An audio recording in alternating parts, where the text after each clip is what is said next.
Commander Zarek stood on the bridge of his flagship, the Eternal Conquest, watching Earth rotate slowly on the main viewing screen. The blue and green planet looked peaceful, almost fragile against the darkness of space. Behind him, hundreds of warships from the Calarian Empire waited for his command. "Such a small world," said his second-in-command, Sub-Commander Veltor. "Our scouts report they have barely colonized their own moon. Their technology is primitive compared to ours." Zarek nodded slowly. The Calarian Empire had conquered thousands of worlds across the galaxy. Each civilization had fallen before their superior technology and military might. Earth would be no different. "Send the standard message," Zarek ordered. "Tell them they have one rotation of their planet to surrender. If they refuse, we will take what we want by force." The communication officer quickly transmitted the message to Earth.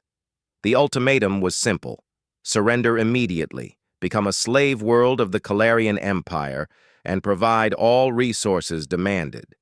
Any resistance would result in the complete destruction of their military forces and the enslavement of their entire population.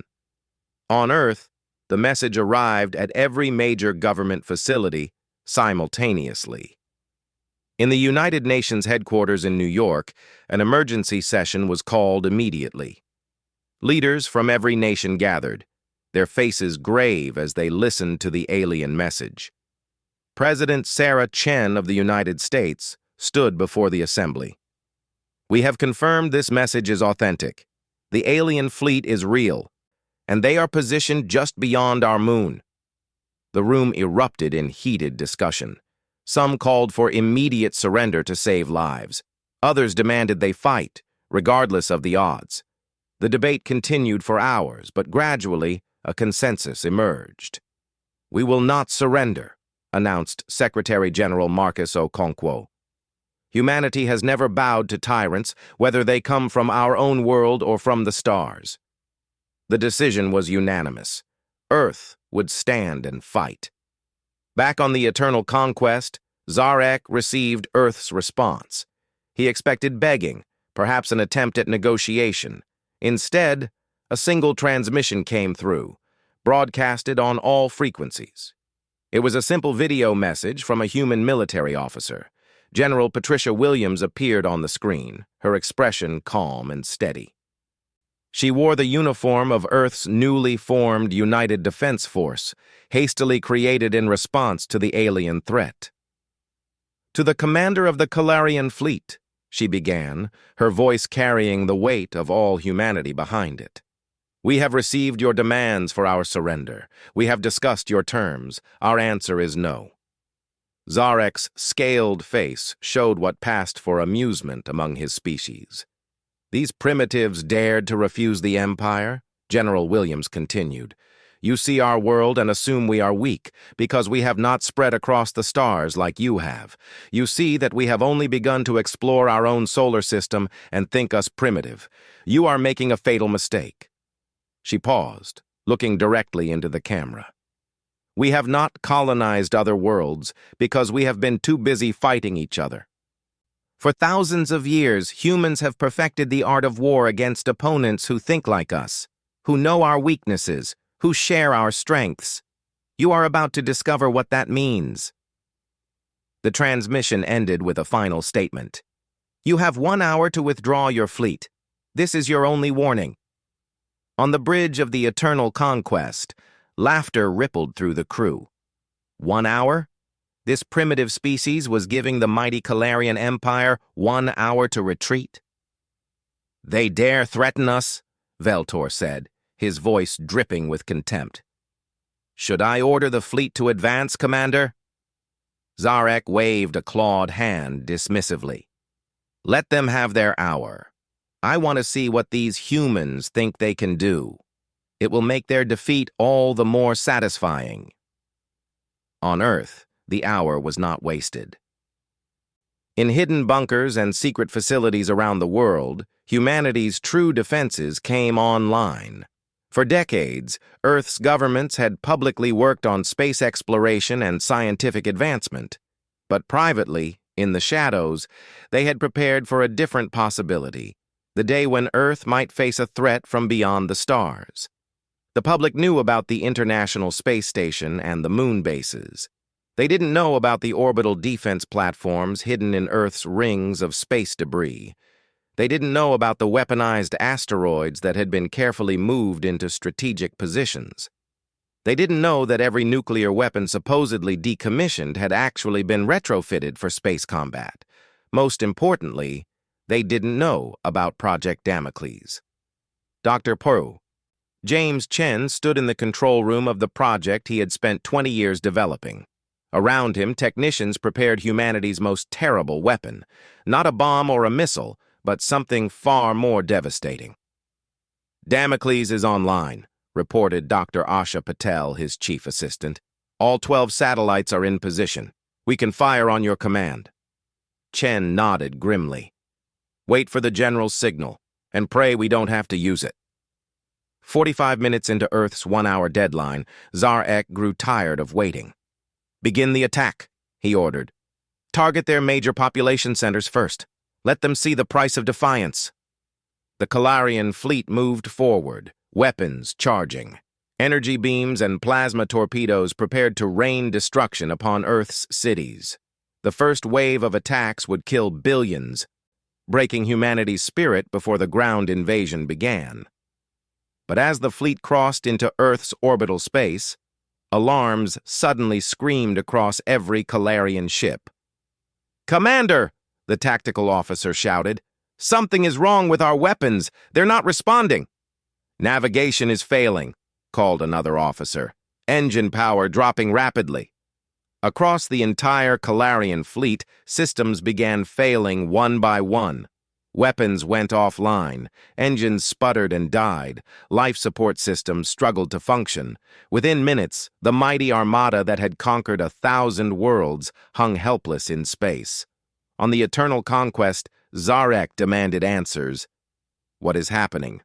Is this some kind of attack? Unknown, Commander, the science officer replied, frantically checking readings. Our scans show nothing. No energy weapons. No projectiles, nothing. But somehow, all our technology is failing. The main viewing screen flickered, then stabilized to show General Williams again. This time, she was not alone. Behind her stood representatives from every nation on Earth, united in purpose. Commander Zarek, she said calmly, you are experiencing the effects of our Damocles system. You came to our world with ships powered by fusion reactors, weapons that harness directed energy, computers that process faster than light. Impressive technology. She smiled coldly. But all your technology depends on the same fundamental principles, the same subatomic interactions, the same quantum mechanics, and we have learned to disrupt those interactions. The truth hit Zarek like a physical blow. The humans had developed a weapon that didn't destroy. It simply made advanced technology stop working. The more complex the technology, the more vulnerable it was to disruption. Your ships are now little more than metal coffins floating in space, Williams continued. Your life support will last perhaps another few hours at minimal function. Your weapons are permanently disabled. Your engines will never fire again. Veltor turned to Zarek in panic. Commander, if we can't restore power, the entire fleet will suffocate. 400,000 soldiers. General Williams spoke again. We could leave you to die. It would be just, considering you came here to enslave our world. But humans, despite our violent history, are capable of mercy. A new image appeared on the screen. Small, primitive-looking ships launching from Earth. They were chemical rockets, technology so basic that the Damocles field didn't affect them. We are sending rescue ships, Williams explained. They will tow your vessels to stable orbits and provide basic life support. Your soldiers will live, but as our prisoners. They will be treated according to our laws of war, fed, sheltered, and eventually, perhaps, returned to your empire. She leaned forward. But make no mistake. Any ship that enters our solar system with hostile intent will suffer the same fate. Any technology more advanced than simple chemical reactions will cease to function. This is the shield that protects Earth now and forever. The transmission changed to show a map of the solar system. A red line appeared at the edge of the Kuiper belt. "This is the boundary," Williams stated. "Cross it with warships, and they become scrap metal. We will not conquer other worlds as you have. We will not build an empire, but Earth will never kneel to tyrants from the stars." "One more thing," she added. "We know you must report this defeat to your empire, so we will repair one small courier ship, just enough for it to limp home with this message. Earth is off limits. We have no quarrel with the Kalarian Empire or any other star-faring civilization. Trade with us in peace, and you will find us welcoming. Come in war, and you will find only death."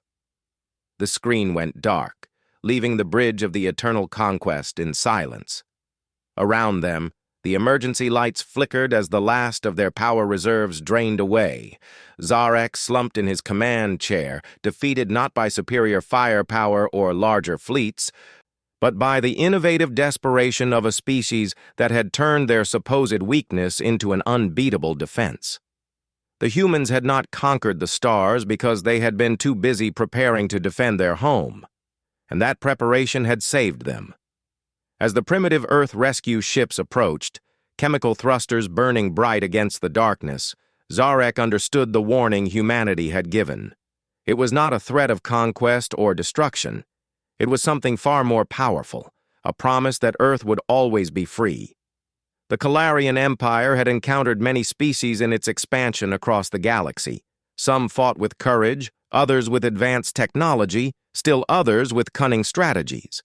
But never before had they encountered a species that had turned isolation into strength, that had made their single world into an impregnable fortress.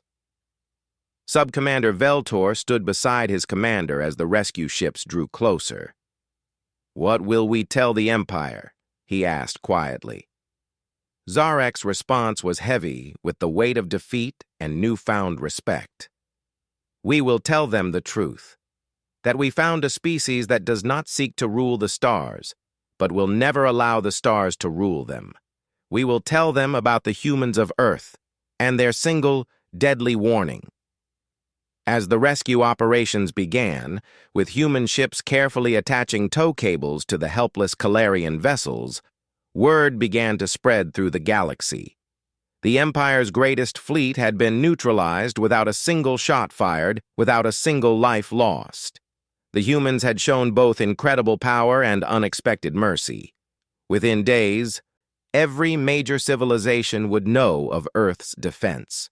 Some would test it, sending probes and scout ships, only to watch them fail at the boundary.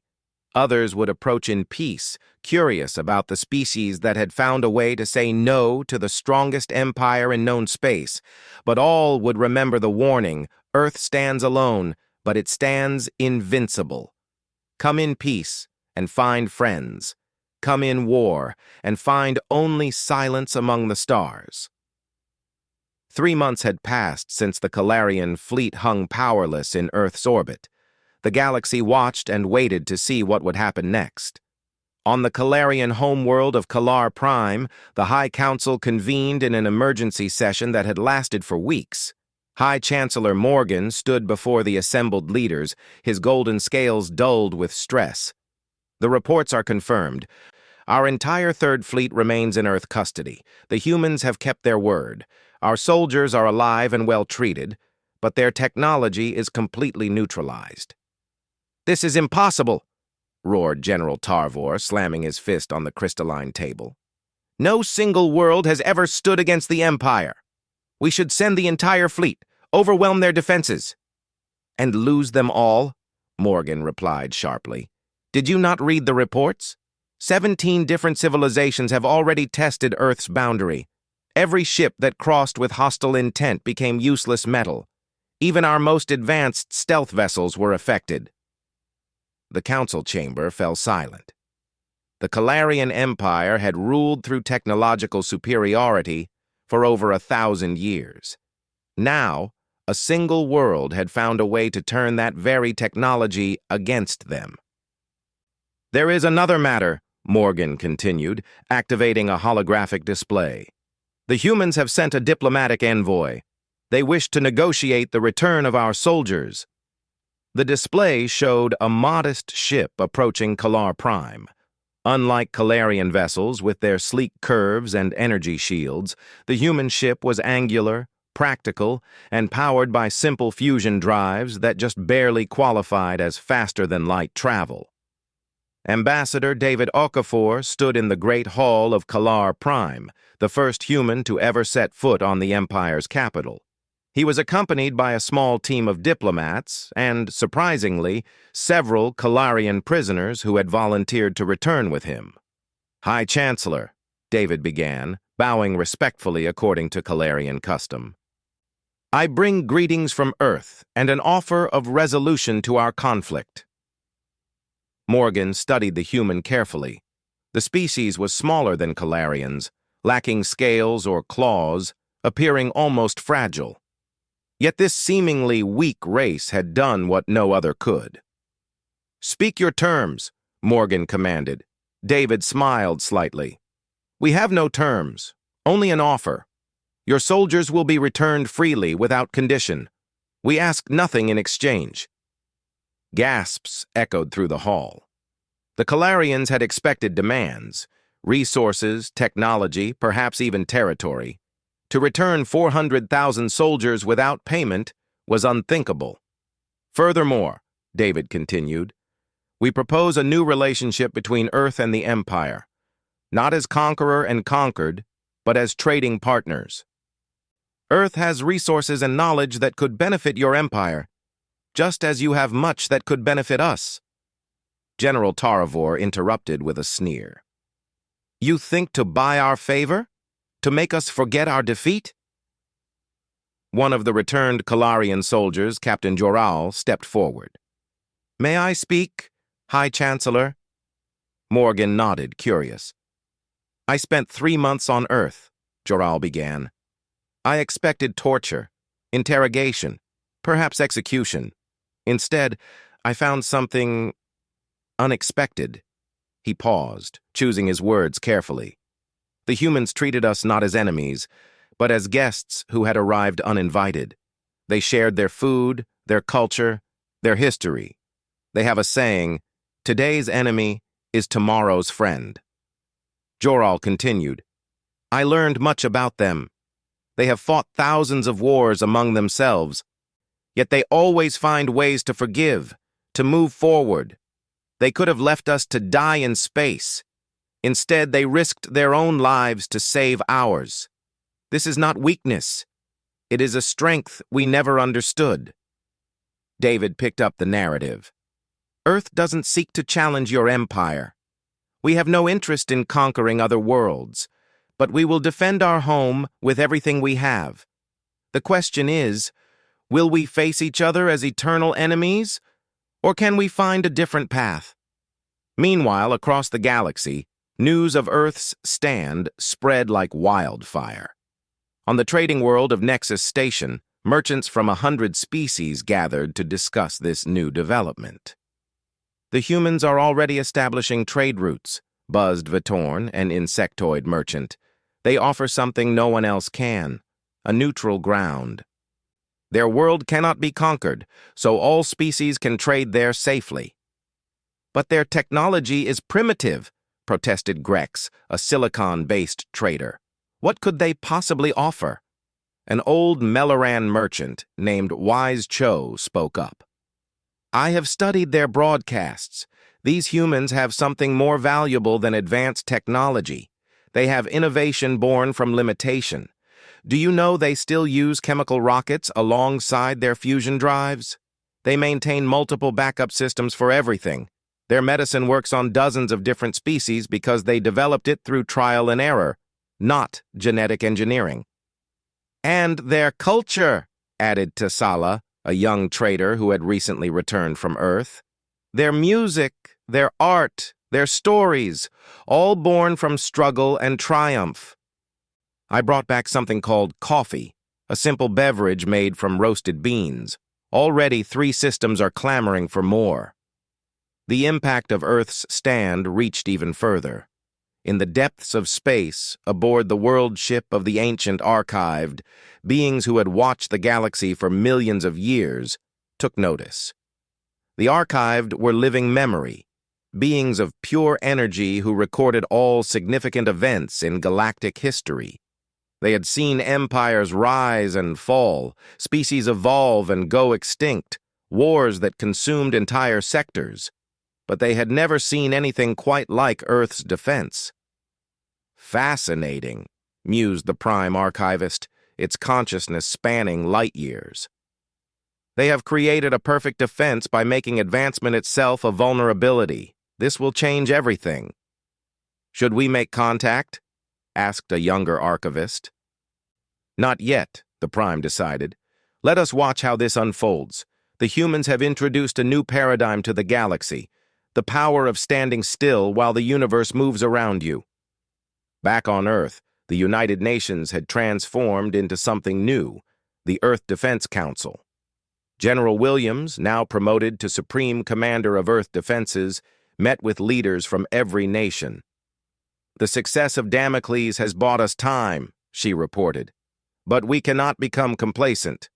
Other species might find ways around our defense. We must continue to improve, to innovate. President Chen nodded. What do you propose? A dual approach, Williams explained. First, we enhance the Damocles field, creating multiple layers of defense. Second, we develop technologies specifically designed to work within the field, weapons and ships that rely on principles too simple for Damocles to disrupt. Dr. James Chen, father of the Damocles Project, added his thoughts. We're already seeing unexpected benefits. The need to develop low-tech solutions is pushing innovation in directions we never considered. Chemical catalysts that outperform fusion reactors in specific conditions, mechanical computers that can't be hacked or disrupted, biology-based systems that adapt and evolve. The real question, said Secretary General Okonkwo, is how we handle our new position in the galaxy. We've shown we can defend ourselves, but what kind of neighbors will we be? The debate continued late into the night. But consensus emerged around a simple principle. Earth would be a haven for all peaceful species, a neutral ground where trade and cultural exchange could flourish. They would share knowledge freely, help other species develop their own defenses against aggression, and work to make the galaxy a safer place for all. Within 6 months of the Kalarian defeat, Earth had established diplomatic relations with over 50 species. The planet that had once seemed isolated and primitive was becoming a hub of activity. Alien ships, carefully powered down to basic systems that wouldn't trigger Damocles, arrived daily to trade and explore. The Kalarian Empire, after much debate, officially recognized Earth's sovereignty and established an embassy in Geneva. It was a bitter pill for some to swallow, but pragmatists like High Chancellor Morgan saw the wisdom in it. The humans have taught us a valuable lesson, Morgan told the High Council. True strength is not always in conquest. Sometimes it is in knowing when not to fight. Not everyone accepted Earth's new status peacefully. The Vorthan Confederacy, rivals to the Kalarian Empire, saw an opportunity. If they could crack Earth's defenses, they would gain not only a valuable world but also the secret of Damocles itself. Admiral Kex of the Vorthan fleet studied the reports obsessively. There must be a weakness, she muttered, running simulations for the 1,000th time. No defense is perfect. Her scientists proposed various theories, perhaps overwhelming the field with sheer numbers or using technology so advanced that it could adapt faster than Damocles could disrupt it. Some suggested biological weapons, others proposed hurling asteroids at Earth from beyond the field's range, but each plan had a fatal flaw. The Damocles field was not static. It adapted, evolved, learned. Every attempt to breach it only made it stronger. And the humans, far from being passive defenders, were constantly improving their technology. Unknown to the Vorthons, Earth's spy network was already aware of their plans. Humanity's experience with espionage and intelligence gathering, honed through centuries of conflict, served them well in the galactic arena. In a secret facility beneath the Swiss Alps, a joint human-alien intelligence team monitored threats to Earth. The team included Commander Sarah Pike from Earth Intelligence, Jor-Al, the Calarian captain who had become an advocate for human-alien cooperation, and surprisingly, a Vorthon defector named Zin. "They're planning something big," Zin reported, her feathered crest flickering with anxiety. "Admiral Kex has been gathering old technology, devices that predate modern galactic civilization." Pike frowned. "Pre-galactic tech? Why would—" "Oh." Understanding dawned on her face. "They think if they use technology similar to ours, chemical rockets, gunpowder weapons, mechanical systems, they can bypass Damocles." Jor-Al's scales shifted to a pattern indicating amusement. "They still don't understand. Damocles isn't just about complexity, it's about intent. The field reads hostile intention as much as technology." "We need to warn them," Pike decided. "If they attack and fail, it could destabilize the entire sector. The power vacuum would lead to wars, refugee crises. Or," suggested Zin, "we could let them learn the same lesson the Calarians did. Sometimes failure is the best teacher." The debate reflected a larger question facing humanity. How should Earth use its power? Should they actively intervene in galactic conflicts? Should they share the secret of Damocles with peaceful worlds? Or should they remain neutral, a Switzerland among the stars? As Earth's leaders grappled with these questions, ordinary humans were adapting to their new reality. Cities around the world sprouted alien quarters where off-world visitors could find accommodations suited to their biology. Human children learned alien languages in school. Earth cuisine adapted to include ingredients from 100 worlds. In Tokyo, chef Akira Tanaka created the galaxy's first truly interspecies restaurant. Using ingredients that were safe for multiple biologies and cooking techniques from across the galaxy, he created fusion cuisine in the truest sense. "Food brings us together," he explained to a documentary crew, while preparing a dish that combined Earth vegetables with Melloran spices and Calarian protein foam. "When we share a meal, we're not human or alien, we're just hungry beings enjoying good food." In New York, the first intergalactic university opened its doors. Students from Earth studied alongside young Calarians, Mellorans, and dozens of other species. The campus was a marvel of multi-environmental engineering, with different sections maintaining the atmospheric conditions needed by various species. Professor Maria Santos taught the popular course Comparative Military History, where students analyzed conflicts from across the galaxy. "What we see again and again," she explained to her diverse class, "is that military superiority is often overcome by innovation and determination. Earth's victory over the Calarian Empire is just the latest example of this principle." A young Calarian student raised a scaled hand. "But Professor, doesn't Earth's defense make traditional military science obsolete?" Maria smiled. "That's exactly the kind of thinking that leads to defeat. Every defense has a counter, every weapon an answer. The question is, who will find it first? And more importantly, should they use it if they do?" As Earth integrated into galactic society, some humans left to explore the stars. They traveled on alien ships, learning about cultures and worlds beyond imagination. But they always carried with them the knowledge that Earth stood ready to welcome them home. Lieutenant Jessica Wong served aboard a Melloran exploration vessel, one of the first humans to be fully integrated into an alien crew. She found the experience both challenging and exhilarating. "The hardest part," she wrote in her journal, "is not the different atmosphere or the strange food. It's remembering that what seems like aggression to us might be politeness to them, and vice versa. But we're learning from each other. Yesterday, the captain asked me to teach the crew poker. Today, they're teaching me their game of dimensional chess. Back on Earth, the Damocles project continued to evolve. Dr. Rao Chen's team had made a startling discovery. The field was beginning to show signs of self-improvement, learning from each attempted breach and adapting preemptively. "It's almost like it's alive," Dr. Patel said, studying the readouts. "Not conscious, but aware. It's becoming more sophisticated with each passing day." Dr. Chen was both proud and worried. "We've created something unprecedented. The question is, can we still control it?"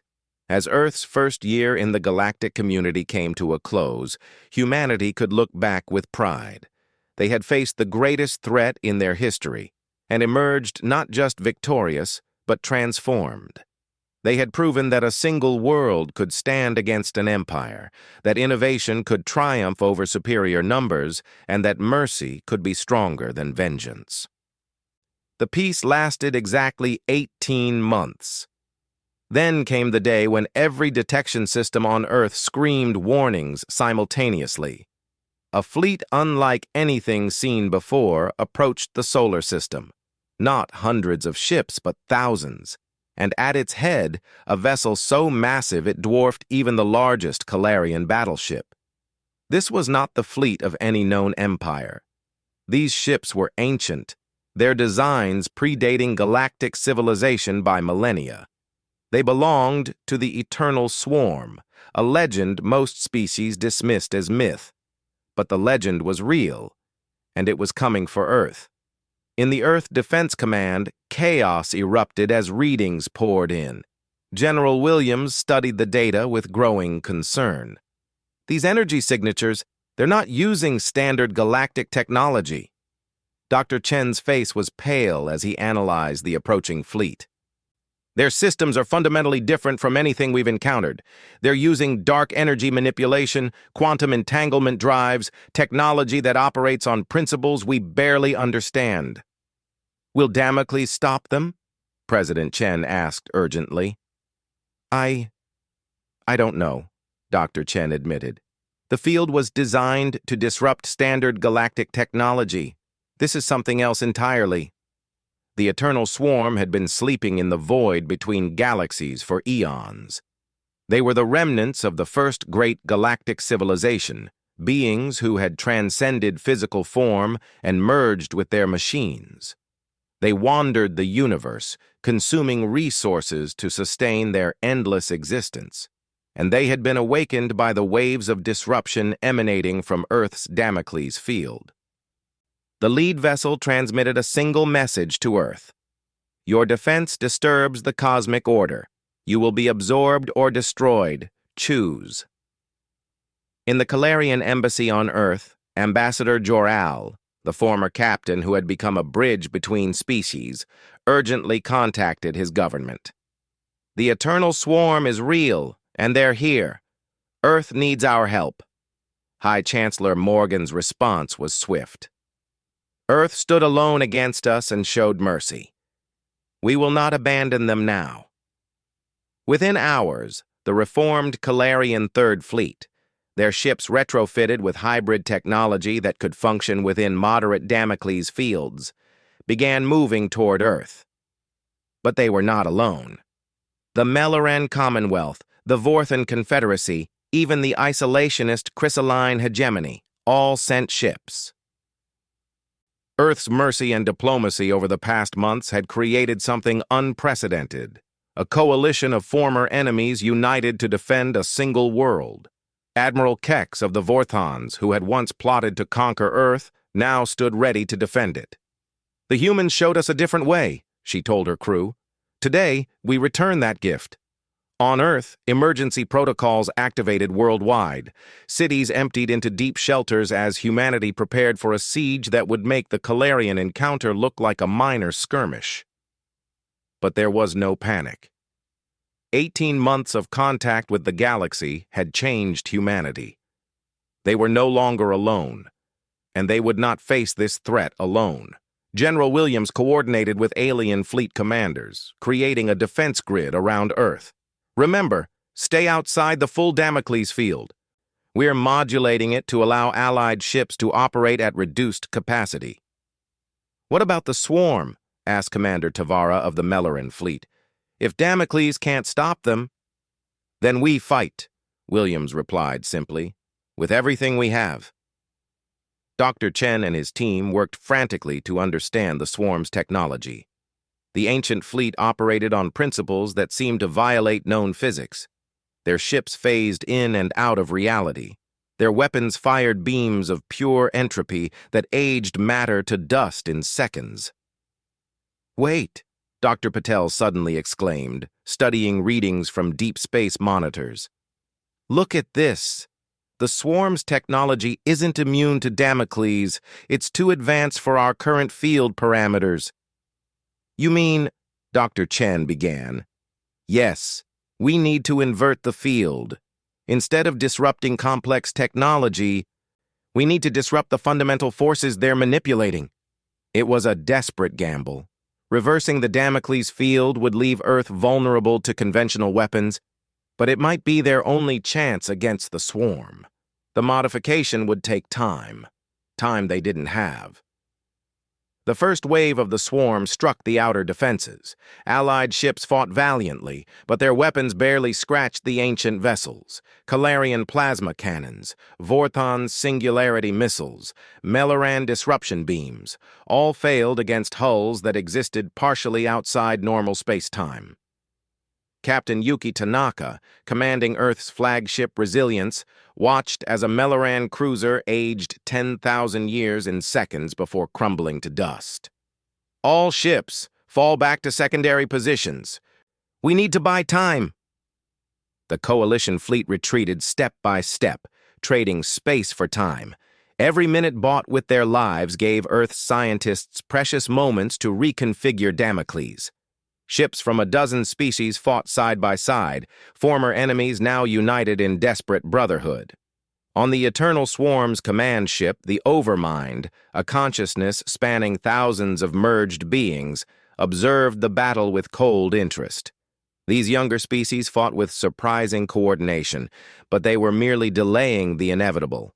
Soon, Earth's resources and population would be absorbed into the swarm, adding their distinctiveness to the collective. But something unexpected happened. As the swarm ships pressed closer to Earth, they began to encounter resistance not from weapons, but from the planet's biosphere itself. Earth's ecosystem, supercharged by the background radiation of the Damocles field, began to react to the invasion.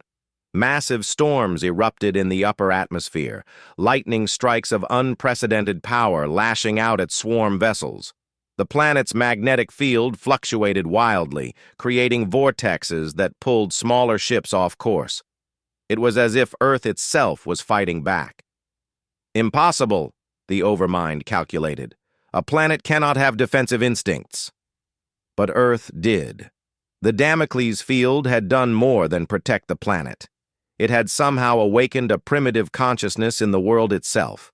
Not true sentience, but a reactive defense mechanism that recognized threats to its existence. Dr. Chen watched the readings in amazement. The field isn't just protecting our technology anymore.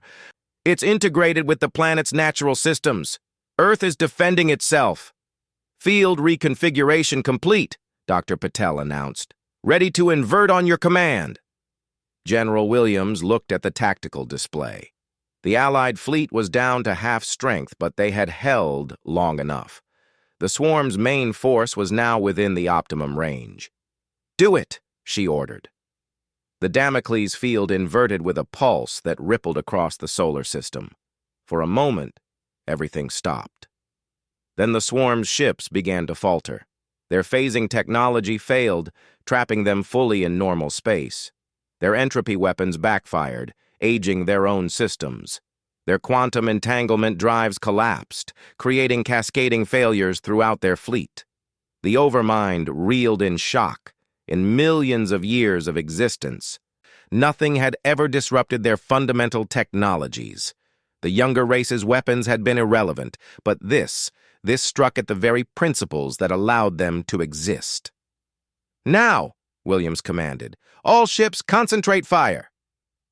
The Coalition fleet attacked with renewed vigor. Weapons that had been useless moments before now tore through swarm hulls. The ancient ships, suddenly vulnerable, began to fall one by one, but the swarm was far from defeated. The Overmind adapted quickly, switching to backup systems that operated on more conventional principles. The battle became a brutal slugfest, with ships from both sides trading devastating blows at close range. Lieutenant Jessica Wong, who had returned from her service with the Mellorans to help in Earth's hour of need, piloted a fighter squadron through the chaos. Human and alien pilots flew together, weaving through the battle in a deadly dance. "Remember," she told her mixed-species squadron, "we're not fighting for Earth alone. We're fighting for the idea that different species can stand together." The battle raged for hours. The space around Earth became a graveyard of ships from a dozen civilizations. But slowly, inexorably, the tide turned. The swarm, faced with united resistance and a weapon that negated their greatest advantages, began to withdraw. The Overmind, in its millions of years of existence, had never retreated. But it recognized a fundamental truth. These younger species had achieved something the swarm never had. They had learned to work together, to combine their strengths and cover each other's weaknesses. This was evolution not through absorption, but through cooperation. A final message came from the swarm as they retreated to the edge of the solar system. "You have proven worthy of continued existence. We will remember." As the ancient fleet disappeared into the void, a cheer rose from every ship, every command center, every bunker on Earth. They had faced the greatest threat in galactic history and survived, not alone, but together.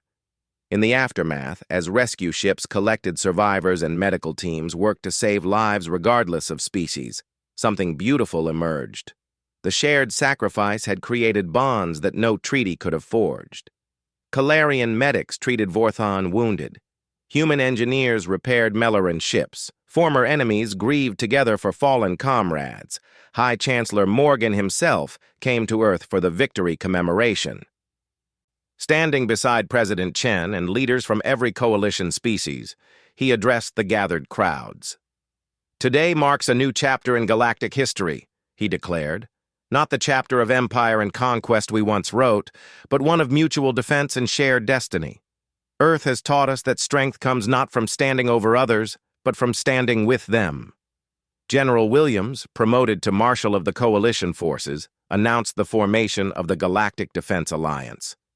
No world should stand alone against threats like the swarm. Together, we are stronger than any empire. Dr. Chen, now hailed as the savior of civilization, was more modest. "We didn't save the galaxy. We all saved each other. That's the real lesson of Damocles. It's not about having the biggest weapon, but about knowing when and how to use it." The Damocles field was recalibrated, creating a layered defense that could adapt to any threat while still allowing peaceful vessels to pass. Earth shared the technology freely with allied worlds, each adapting it to their own needs. Within a year, dozens of planets had their own versions of the shield, creating a network of safe harbors across the galaxy. But perhaps the most profound change was in how species viewed each other. The old paradigm of conquest and domination gave way to one of cooperation and mutual respect. Trade flourished, cultures mingled, and the galaxy entered a golden age of peace and prosperity. Earth, the little blue world that had once seemed so vulnerable, became the de facto capital of the new alliance. Not through conquest, but through example. Diplomats, traders, students, and tourists from across the galaxy came to experience the world that had changed everything.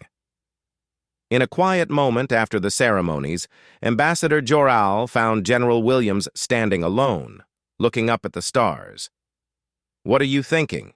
he asked. William smiled. Just remembering that day when your fleet first arrived, we were so afraid, so certain we were about to lose everything. But maybe we needed that fear to find our courage. And now, Jor-Al prompted, now I look at those same stars and see not threats, but friends we haven't met yet. Funny how perspective changes everything. Above them, ships from a dozen species moved through Earth's sky, not as conquerors, but as partners in the great adventure of galactic civilization. The Eternal Swarm had been wrong about one thing. Earth hadn't disturbed the cosmic order. It had restored it, reminding everyone that the greatest strength wasn't in standing alone, but in standing together. As news of the victory spread across the galaxy, even the most isolated species took notice. The Archived, those ancient observers of galactic history, made their first direct contact with younger species in millions of years. You have achieved something remarkable, the Prime Archivist transmitted to Earth's leaders. Not victory through force, but evolution through unity. We have watched civilizations rise and fall for eons. You are the first to find a different path. The Archivist shared fragments of ancient history, civilizations that had fallen to their own hubris, empires that had conquered themselves into extinction, species that had chosen isolation and slowly faded away. But you, the Archivist continued, you have broken the cycle. By showing mercy to defeated enemies, by sharing your strength instead of hoarding it, by choosing cooperation over domination, you have created something new, something sustainable. Even the Eternal Swarm, from the depths of intergalactic space, sent a final message. We have existed since the universe was young. We have seen galaxies born and die. But we have never seen what you have created. Perhaps there is something to learn from your way. We will be watching. As Earth's second year in the galactic community began, children on 100 worlds learned the story of the small blue planet that had said no to an empire and yes to friendship. They learned that true strength came not from the ability to destroy, but from the courage to defend and the wisdom to forgive. The warning Earth had issued to the Calarian Empire had evolved into something greater, a promise to the galaxy that there was another way. A way where different species could maintain their uniqueness while standing together against common threats. A way where technology served life instead of ending it. A way where even the smallest world could change the course of history. Earth stood not as the ruler of the galaxy, but as its conscience and its hope. The single deadly warning had become a beacon of light in the darkness between stars, calling all species to a better future. And one by one, they answered that call, creating a galactic civilization based not on fear and conquest, but on respect and mutual aid. In the end, humanity's greatest weapon wasn't the Damocles field or their military might. It was their ability to turn enemies into allies, to find strength in unity, and to prove that sometimes the best way to win a war is to refuse to fight it alone. The stars that had once looked down on an isolated Earth now shone on a united galaxy. And at its heart, the small blue planet spun on, no longer targeted, but treasured. No longer alone, but home to the ideals that would guide civilization for generations to come.